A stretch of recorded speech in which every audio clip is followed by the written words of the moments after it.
Tim mengevakuasi seorang turis asal Belanda usai terjatuh di wisata air terjun Bone Belago. Korban alami patah tulang kaki.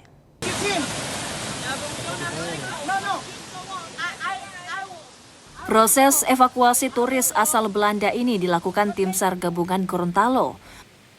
Proses evakuasi berlangsung dramatis lantaran melewati medan ekstrim, menyusuri sungai hingga hutan dengan jarak yang cukup jauh. Butuh 7 jam evakuasi sebelum korban tiba di rumah sakit. Korban alami patah tulang paha usai terjatuh di lokasi wisata air terjun Lombongo, Bone Belago.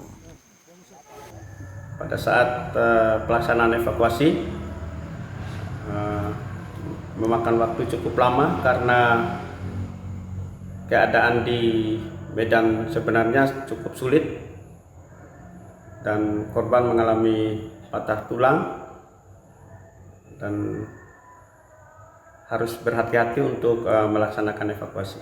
Korban berangkat ke air terjun tersebut berjumlah dengan temannya 19 orang dan korban terpeleset dan jatuh ke air terjun tersebut dan mengalami patah tulang paha. Sebelumnya korban yang berusia 68 tahun itu berwisata bersama sejumlah rekannya.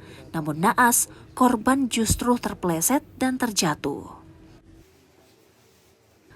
Tim Liputan Kompas TV Bone Belago, Gorontalo.